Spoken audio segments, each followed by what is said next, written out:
दोस्तों नमस्कार। Best business channel में आपका स्वागत है। मैं राहुल झा आपको देश के शेयर मार्केट और आर्थिक मुद्दों से जुड़े खबर के बारे में ताज़ा जानकारी देते हैं। आज हम बात करेंगे सुज़लोन एनर्जी के ऊपर। तो चलिए शुरू करते हैं। सुज़लोन एनर्जी जैसा कि आप जानते हैं मार्केट का सबसे अच्छा और अट्रैक्टिव शेयर है और 20 जनवरी 2024 को इसका प्राइस 42 रुपये था और कुछ दिनों से इसमें काफ़ी अच्छी ख़रीदारी चल रही थी। फिर हाई काटने के बाद 45 के ऊपर जब ये गया तो कुछ तो इसमें प्रॉफिट टेकिंग आई और उसके बाद अभी प्राइस 42 रुपये चल रहा है।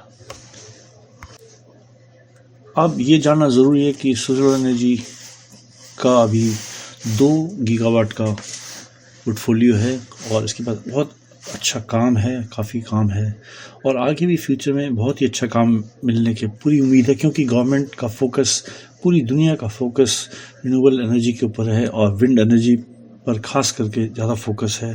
और सुज़लोन एनर्जी विंड एनर्जी की भारत की सबसे अच्छी कंपनी है, सबसे बड़ी कंपनी है। इसका भारत के मार्केट में काफ़ी अच्छा शेयर है, करीब 30 से 40% के बीच में भारत के विंड एनर्जी का शेयर ये रखता है। अब इसका जो Q3 का रिज़ल्ट है वो भी ड्यू है और उम्मीद है कि ये रिज़ल्ट बहुत ही शानदार होने चाहिए, क्योंकि अभी इसको हाल ही में बहुत अच्छे काम मिले हैं और पिछले 6 महीने भी देखें तो काफ़ी ज़्यादा काम मिले हैं और काम मिलते जा रहे हैं और इन्होंने अपना डेब्ट भी ज़ीरो कर लिया था, जिसके कारण अब जो अगली रिज़ल्ट आएगी उसमें इसको काफ़ी अच्छा जो है रिज़ल्ट आने के पूरे चांस हैं और सारी दुनिया इस कंपनी को देख रही है। ये कंपनी दिन पर दिन बड़ा होता जा रहा है और अभी जैसा कि लेटेस्ट न्यूज़ है ये मिड कैप भी बनने वाली है। मिड कैप इंडेक्स बनने के बाद इसमें और अधिक फंड्स आएंगे और उम्मीद है कि शेयर की वैल्यू और बढ़ेगी। तो अब हम देखेंगे थर्ड क्वार्टर रिज़ल्ट में क्या आने की उम्मीद है। तो हम देखते हैं कि प्रमोटर का जो शेयर होल्डिंग है वो इससे पहले क्वार्टर में 13.29 था, जो अभी भी करीब उतना ही बरकरार है। पब्लिक जो थी उसका परसेंटेज 66% था, जो कि अभी घटकर 62.74 हो गया है। साथ ही FIS की होल्डिंग जो 10.88% था वो बढ़ के अभी 17.83% हो गया है। इसी तरह से DIS देखिए, डोमेस्टिक इंस्टीट्यूशन देखें तो 9.83% था उनका होल्डिंग, अभी उनकी होल्डिंग होगी 6.15, यानी करीब 3% से ज़्यादा की गिरावट। तो कुल मिला के हम देखेंगे कि प्रमोटर होल्डिंग सेम रही है, DIS ने अपने होल्डिंग कम की है और FIS ने अपनी होल्डिंग बढ़ाई है। इसका मतलब ये हुआ कि जो उनका 10.88% से होल्डिंग बढ़ के 17.83 हुआ है, करीब 7% का जो जंप हुआ है वो कैसे, DIS ने 3% घटाया है तो बाकी शेयर कहाँ से आए हैं। तो ये हम देखेंगे जो पब्लिक के शेयर्स हैं वो 66% थे, उनकी होल्डिंग कम हुई है।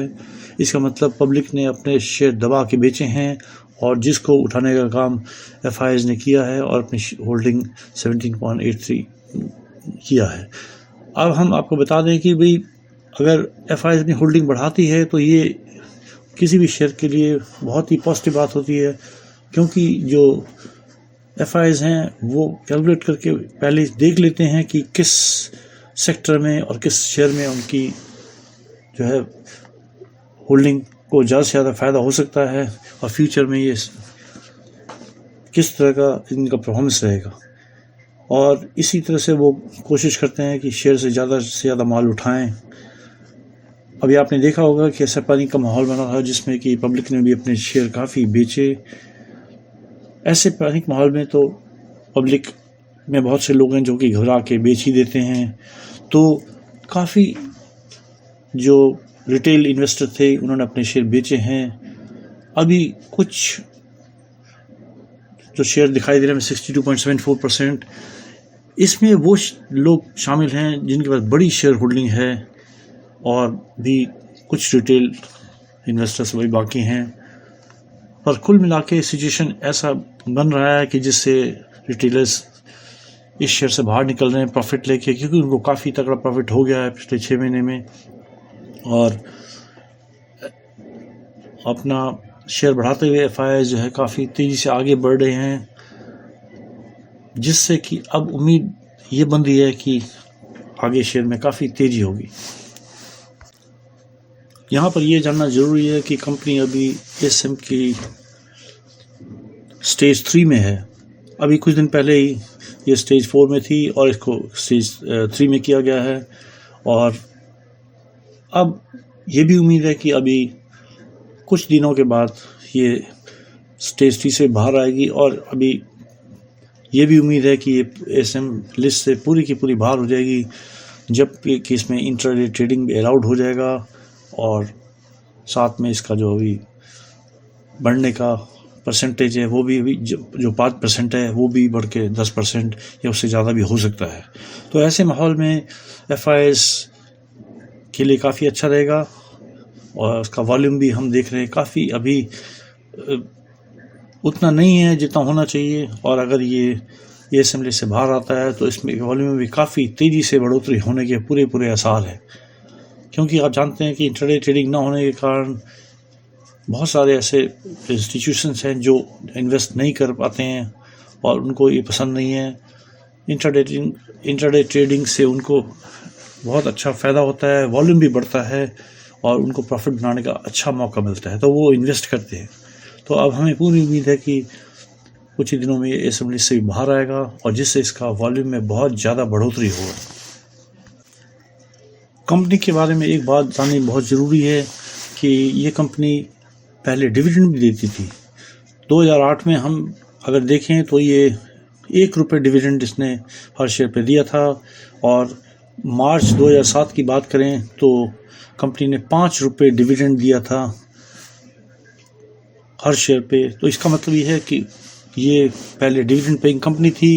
जब इसकी हालत ख़राब हुई, इसमें कुछ प्रॉब्लम्स आई, तो इन्होंने डिविडेंड देना बंद कर दिया और आज के दिन अब ये कंपनी फिर प्रॉफिट में आ गई है। अब कोई बड़ी बात नहीं कि अगले साल इस पोजीशन में हो जाए कंपनी की वो डिविडेंड दे, तो यानी इसमें जो इन्वेस्टर्स हैं उनको डबल फ़ायदा हो सकता है। एक तो शेयर की रेट की बढ़ोतरी भी होगी और साथ में डिविडेंड मिलने की भी उम्मीद है।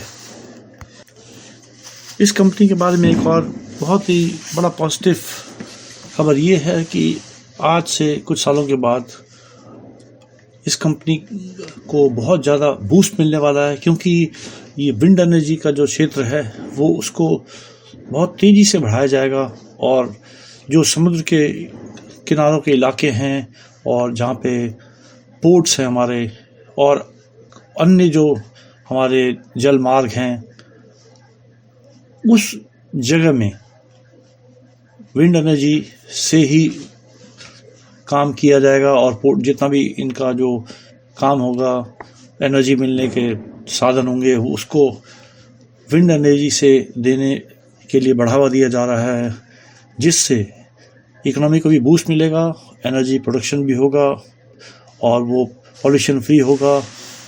और साथ ही जो बड़े बड़े ये पोर्ट्स हैं और अन्य इलाके हैं वहाँ पे इसी तरह की बिजली मिलेगी और बिजली का हमारा प्रोडक्शन बढ़ेगा, तो बाकी बिजली जो है वो देश के अन्य सेक्टर्स में मिलेगा और उसमें भी काफ़ी प्रोडक्शन में बूस्ट मिलेगा।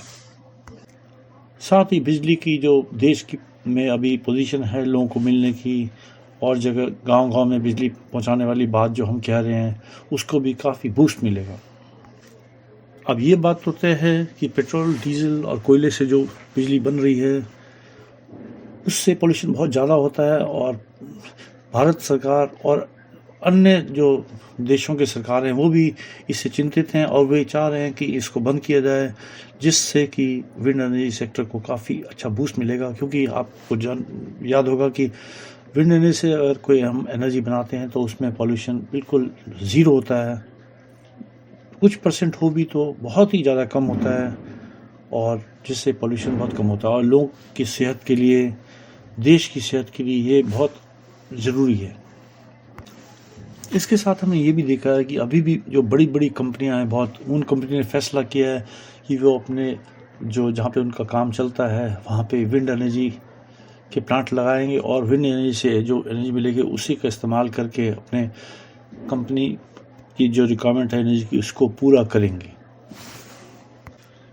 अब अगर हम सोलर एनर्जी में लेटेस्ट न्यूज़ सुने तो उसमें ये संभावना व्यक्त की जा रही है कि इसे निफ्टी के 150 इंडेक्स में शामिल किया जा सकता है, जो कि फरवरी से लागू होगी, और इसके बारे में हमें जानकारी 31 जनवरी 2024 तक मिलने की पूरी उम्मीद है।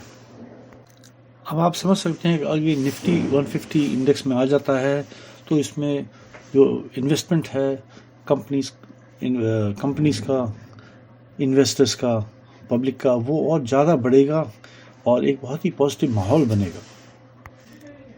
अब इसके चार्ट पे हम नज़र डालें तो हम पाएंगे कि ये काफ़ी शानदार तरीके से आगे बढ़ा है, और अभी जो ये 42 के आसपास ट्रेड कर रहा है, तो अब ये उम्मीद की जा रही है कि ये अब इसका अगला टारगेट जो है, मैक्सिमम टारगेट 55 तक जो दी जा रही है, और ये पूरी उम्मीद है कि इस टारगेट तक ये बहुत जल्द पहुंच जाएगा।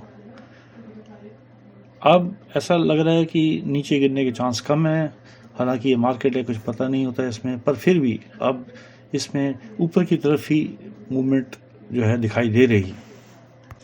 अब आपको हम ये बताना यहाँ चाहेंगे कि ये वीडियो हम एजुकेशन पर्पस से बना रहे हैं, इन्वेस्ट करने की कोई सलाह नहीं है। इन केस अगर आप इन्वेस्टमेंट करना चाहते हैं तो अपने जो एक्सपर्ट से ज़रूर राय लें। तो इसी के साथ हम अपना वीडियो यहीं समाप्त करते हैं। आगे भी हमारे अच्छे वीडियो हर टॉपिक पे इकोनॉमिक्स से जुड़े हुए आते रहेंगे। धन्यवाद।